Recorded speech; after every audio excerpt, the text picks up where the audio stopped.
আসসালামু আলাইকুম ওয়া রাহমাতুল্লাহ। প্রিয় বৃহত্তর বরিশালবাসী, আপনারা কেমন আছেন? আলহামদুলিল্লাহি রাব্বিল আলামিন ওয়াসসালাতু ওয়াসসালামু আলা রাসূলিহিল কারীম ওয়া আলা আলিহি ওয়া সাহবিহি ওয়া আহলি বাইতি আজমাইন। বিভাগীয় শহর ঐতিহ্যবাহী বরিশাল নগরীতে 11 দল কর্তৃক আয়োজিত আজকের এই বিভাগীয় সমাবেশের সম্মানিত সভাপতি জননেতা জনাব অ্যাডভোকেট মুয়াজ্জেম হোসেন হেলাল,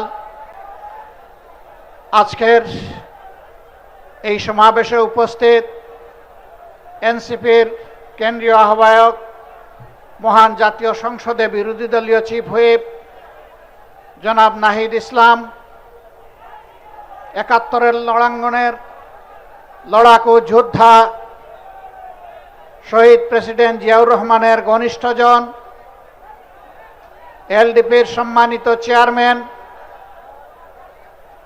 জনাব ডক্টর কর্নেল অলি আহমদ বীর বিক্রম সহ 11 দলের শীর্ষস্থানীয় নেতৃবৃন্দ, মঞ্চে বসা কেন্দ্রীয়, আঞ্চলিক এবং স্থানীয় নেতৃবৃন্দ, প্রিয় বরিশালবাসী, সাংবাদিক বন্ধুগণ, আমার আগে একে একে সম্মানিত নেতৃবৃন্দ গুরুত্বপূর্ণ বক্তব্য রেখেছেন। দুই একটা বিষয় হয়তো বা রিপিট হয়ে যেতে পারে, তারপরেও অতি সংক্ষেপে কিছু কথা বলে আপনাদের কাছ থেকে আজকের মতো বিদায় নিতে চাই ইনশাআল্লাহ। আজকে ভোরবেলা ফজরের নামাজ পড়ে বরিশালের উদ্দেশ্যে রওনা করলাম। আস্তে আস্তে ভাঙ্গা পর্যন্ত মোটামুটি একটা অবস্থায় আসলাম। ভাঙ্গা ছেড়ে যখন বরিশালের রাস্তা ধরলাম, তখন দেখি যে ভাঙ্গার পরেই ভাঙ্গা রাস্তা শুরু হয়ে গিয়েছে। পুরাটা রাস্তা বঙ্গোপসাগরের পানির ঢেউয়ের মতো। রাস্তা আবার মাত্র 2 লেনের, একটা বিভাগীয় শহরের রাস্তা, তাছাড়া পাশে আছে কুয়াকাটা, বাংলাদেশের দ্বিতীয় বৃহত্তম সমুদ্র সৈকত, নাকি এইটাই বৃহত্তম আল্লাহ ভালো জানেন। এই রাস্তাটা বরিশালবাসীর প্রাণের দাবি যে এটা 6 লাইনে উপনীত হবে। সরকার এই ব্যাপারে কোনো কথা বলে না, সরকারি দলের এমপিরাও কোনো কথা বলে না। কেন তারা বলে না? কেন তারা জোরে আওয়াজ তুলে না? ভোলা বাংলাদেশের অংশ, কিন্তু বাংলাদেশ থেকে বিচ্ছিন্ন। ভোলাবাসীর প্রতি এটা কোনো দয়া নয়, দাক্ষিণ্য নয়, করুণা নয়। ভোলাবাসীর ন্যায্য পাওনা একটা ব্রিজ, সেই ব্রিজ এখনো হয়নি কেন? তার সিদ্ধান্ত এখনো নেওয়া হয়নি কেন? এক নেকে এখনো উঠে নাই কেন? এই সব কিছুর জবাব আমরা জানতে চাই সরকারের কাছ থেকে। প্রিয় বরিশালবাসী,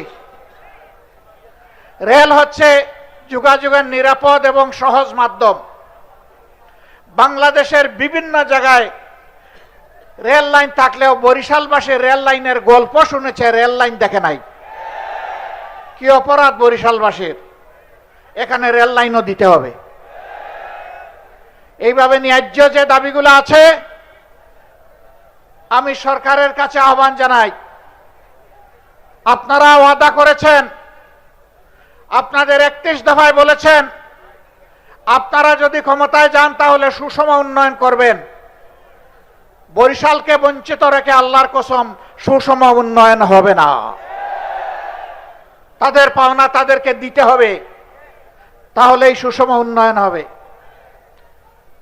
প্রিয় বরিশালবাসী, সংসদে যেদিন আমি ভোলার ব্রিজের ব্যাপারে কথা বললাম, পরের দিন হাউসে বিরতির সময় এই এলাকার একজন সংসদ সদস্য এসে বলে, আপনি দাঁড়াবেন নাকি? আমি তো দাঁড়ানো অবস্থায় আছি। কই, জি না, বুলায় দাঁড়াবেন কিনা? বলে বুঝলাম না। বলে যে আগামী নির্বাচনে আপনি কি সেখান থেকে নির্বাচন করবেন? আমি বললাম, বাংলাদেশের প্রতি ইঞ্চি মাটিকে আমি অন্তরে ধারণ করি। বুলায় আমাকে দাঁড়াতে হবে কেন? আমিও বুলার অংশ, ভুলাও আমার অংশ।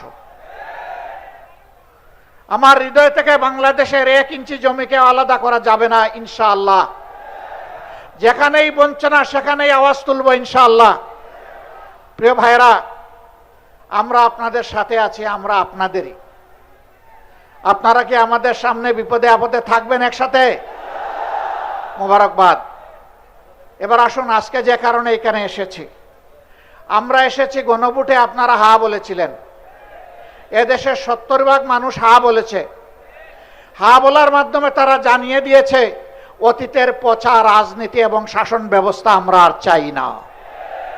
আমরা পরিবর্তন চাই, নতুন শাসন ব্যবস্থা চাই, নতুন বাংলাদেশ গড়তে চাই। আফসোস, বর্তমান সরকারি দল তারা বলেছিলেন অধিকাংশ জনগণ যদি গণভোটে হায়ের পক্ষে রায় দেয় তাহলে আমরা গণভোটের প্রত্যেকটি দাবি অক্ষরে অক্ষরে বাস্তবায়ন করব।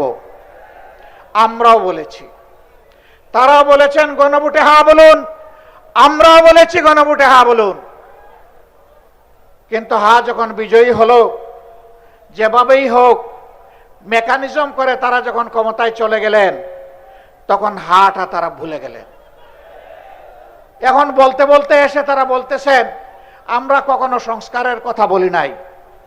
না না বন্ধুরা, আপনারা সত্য বলছেন না, আপনারা মিথ্যা বলছেন। কারণ আপনাদের 31 দফা সংস্কারের দাবির প্রথম দফাই হচ্ছে সংস্কার। এখন বলেন যে সংস্কার কি জিনিস বুঝি না। আসেন আমরা সংবিধান সংশোধন কমিটি করি।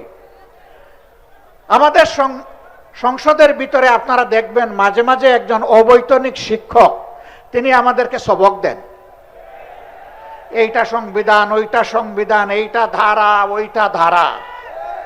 আমি জিজ্ঞেস করতে চাই, সংবিধান এবং কার্যপ্রণালী বিধির কোথায় আছে? সংসদে আপনি একটা সংবিধান সংশোধন কমিটি করতে পারবেন, মেহেরবানি করে তা দেখিয়ে দেন। আমরা যখন তার প্রতিবাদ করেছি, এখন শুনলাম সংসদের ভিতরেই তারা আওয়াজ দিয়ে সংবিধান সংশোধন কমিটি গঠন করলেন। আমরা এটাকে ঘৃণা করে প্রত্যাখ্যান করেছি। এখন নাকি তারা এটার নাম পাল্টাইয়া নতুন ভাবে এটার আকিকা করতেছেন নতুন নামে। তারা এখন বলতেছেন বিশেষ কমিটি। জনগণের সাথে আর কত ছলচাতুরি করবেন, আর কত দুকাবাজি করবেন? সংসদের ভিতরের কথাগুলো আজকে আর সংসদের হাউসে নাই, এটা দুনিয়ার সর্বত্র চলে গিয়েছে। পদে পদে মিথ্যা বলবেন, ধোঁকা দিবেন, পরিণতির জন্য তৈরি থাকুন। 2006 সাল থেকে শুরু করে 24 সাল পর্যন্ত টানা 19টি বছর এদেশের মানুষ রক্ত দিয়েছে, জীবন দিয়েছে, আয়নাগরের সঙ্গী হয়েছে। লক্ষ লক্ষ মামলা মাথায় নিয়ে জেলে গিয়েছে, সন্তান হারিয়েছে, স্বামী হারিয়েছে, এমনকি স্ত্রীও হারিয়েছে। কিন্তু মানুষ ফ্যাসিবাদের কাছে মাথা নত করে নাই। সেই ফ্যাসিবাদকে বাংলাদেশ থেকে তুড়ি মেরে তাড়িয়ে দিয়েছে। আপনারা হাজার চেষ্টা করলে ওই ফ্যাসিবাদী আওয়ামী লীগ হতে পারবেন না। আপনারা ডামি ফ্যাসিবাদ হতে পারবেন। আসল ফ্যাসিবাদকে এই জনগণ পাত্তা দেয় নাই, ডামি ফ্যাসিবাদ আবার কিসের?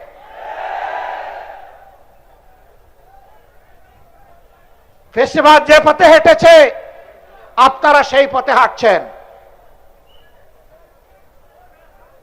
ফ্যাসিবাদের খাসলতের একটারও পরিবর্তন আনেন নাই। 133টা অর্ডিন্যান্স জারি করা হয়েছিল। যেই অর্ডিন্যান্স গুলো ফ্যাসিবাদের জন্ম দিয়েছিল তার সবগুলা বিএনপি রেখে দিয়েছে। এটা জাতির সাথে বিশ্বাসঘাতকতা। তারা বলে সুন্দর করে আমরা আরো ভালো করে এগুলা নিয়ে আসব। তো এ পর্যন্ত 6 মাস চলে যাচ্ছে, কই ভালো করে তো একটা আনতে পারলেন না।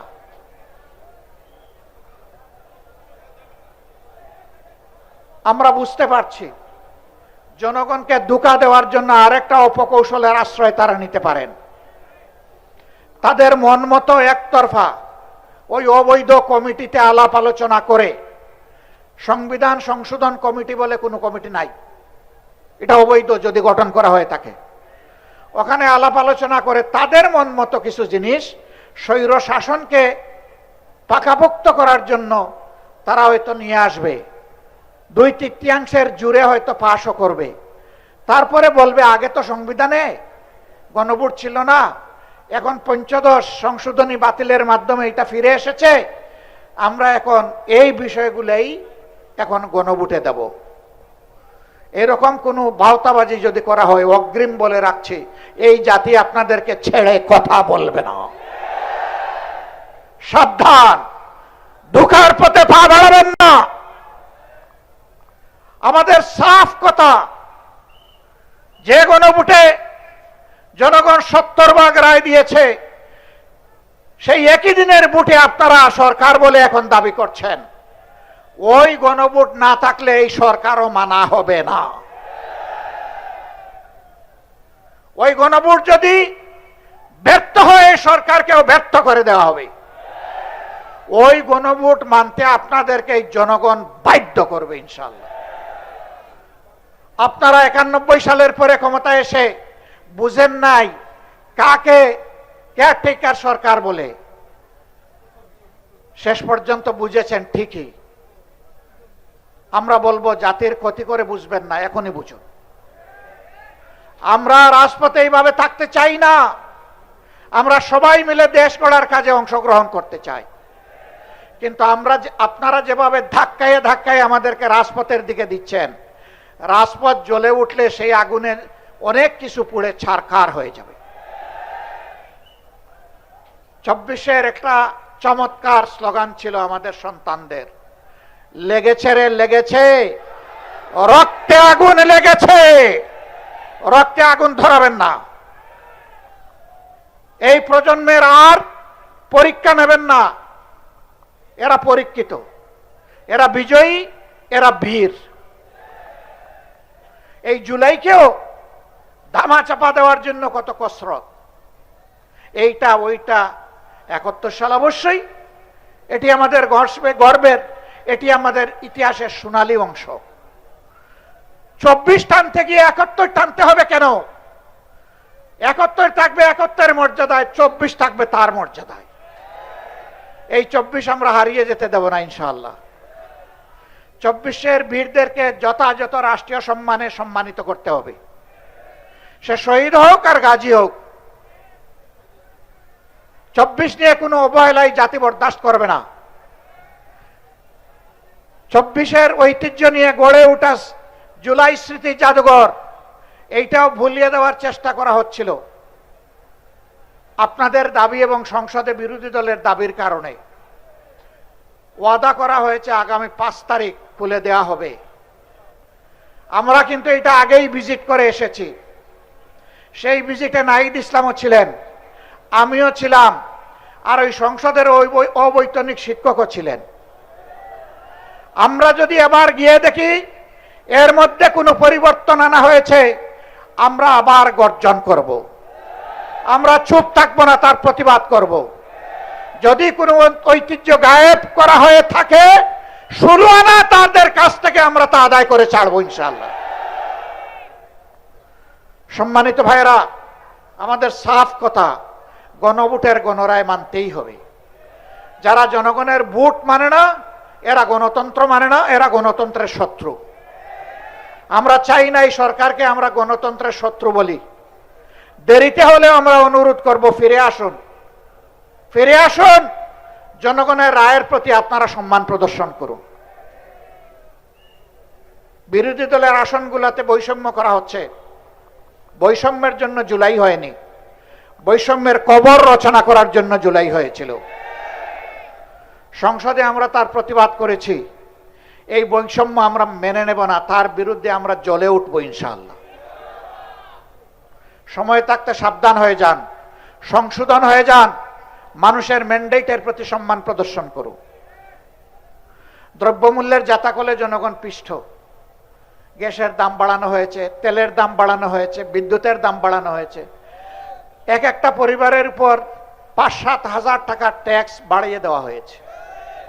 আপনি ফ্যামিলি কার্ড দিয়ে কিভাবে পোষাবেন? এটা ফ্যামিলি কার্ডে দিবেন 2500, দাম বাড়িয়েছেন 5000।